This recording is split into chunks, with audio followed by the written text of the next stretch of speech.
नमस्कार. आज आपण एका अशा विषयावर बोलणार आहोत जो तुमच्या, आमच्या, आपल्या सर्वांचा अगदी जिव्हाळ्याचा आहे.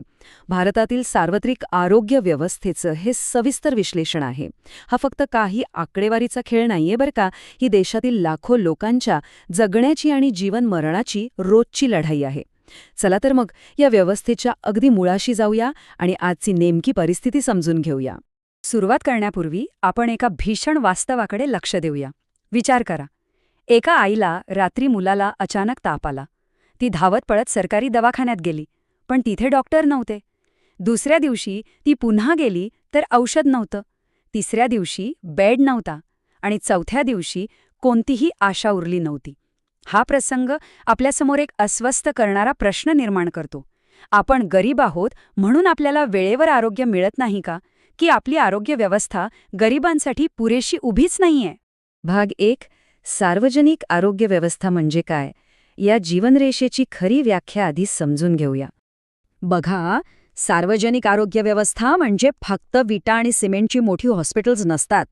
जे लोक महागड्या खासगी दवाखान्यांचा खर्च अजिबात पेलू शकत नाहीत, त्यांच्यासाठी ही व्यवस्था म्हणजे खऱ्या अर्थाने एक जीवनरेषा असते.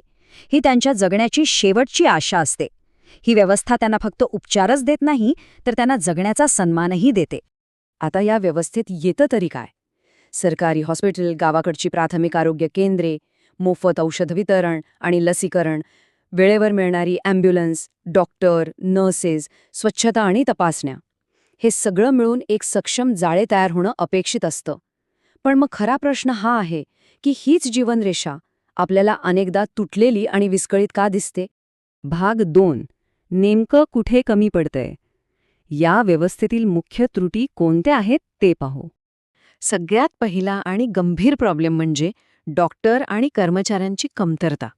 अनेक ठिकाणी रुग्णांची संख्या प्रचंड असते, पण त्या तुलनेत डॉक्टरांची संख्या खूपच कमी असते. परिणाम काय होतो? रुग्णांना तासनतास रांगेत उभं राहावं लागतं. तपासणी खूप घाईघाईत होते आणि याचा ताण फक्त रुग्णांवरच नाही, तर तिथे काम करणाऱ्या डॉक्टर आणि नर्सेसवरही येतो. त्यांनाही प्रचंड मानसिक थकव्याला सामोरे जावे लागते. आता हा विरोधाभास बघा, औषधांचा तुटवडा.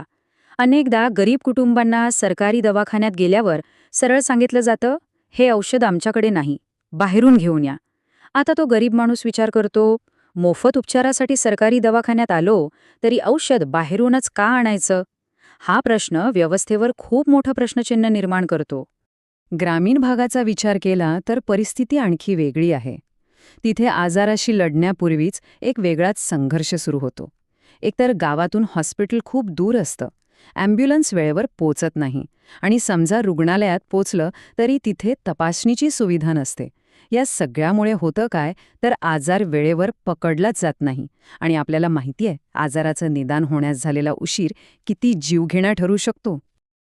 याशिवाय पायाभूत सुविधा आणि प्रतिबंधात्मक उपायांचा खूप मोठा अभाव आहे.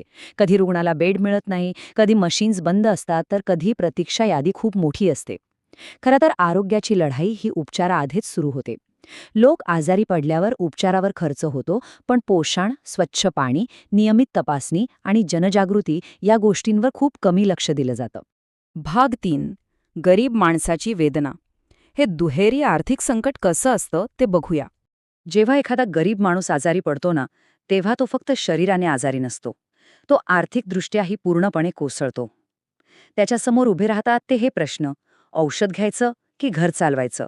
कामावर जावं की उपचार घ्यावेत? इथे आजार हा केवळ वैद्यकीय राहिलेला नसतो, तो एक भयंकर आर्थिक आजार बनलेला असतो. भाग 4. मग यावर उपाय काय?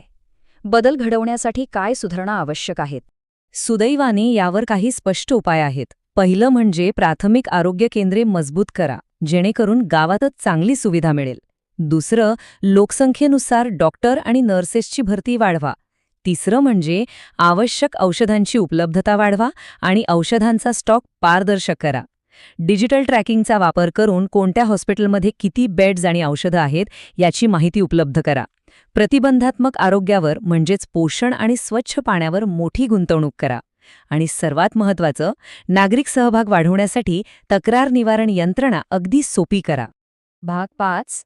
आरोग्य हा सन्मान आहे. हेच या व्यवस्थेचं खरं मोजमाप आहे. एखाद्या देशाची ताकद फक्त त्याच्या अर्थव्यवस्थेच्या आकड्यांमध्ये नसते, तर त्याच्या सर्वात गरीब नागरिकाला आजारी पडल्यावर काय मिळतं यात असते. आरोग्य ही केवळ एक सुविधा नाहीये. आरोग्य हा प्रत्येक नागरिकाचा अधिकार आहे, तो एक सन्मान आहे. शेवटी प्रश्न फक्त हॉस्पिटलच्या इमारतीचा नाहीये. मुख्य प्रश्न असा आहे, जेव्हा माणूस त्याच्या आयुष्यात सर्वात कमकुवत स्थितीत असतो, तेव्हा ही व्यवस्था त्याच्या बाजूने उभी राहते का? विचार करा. आपण निवडणुकांमध्ये मत देतो, आपले मत मांडतो, पण त्यासोबतच आरोग्यावर प्रश्न विचारायलाही कधी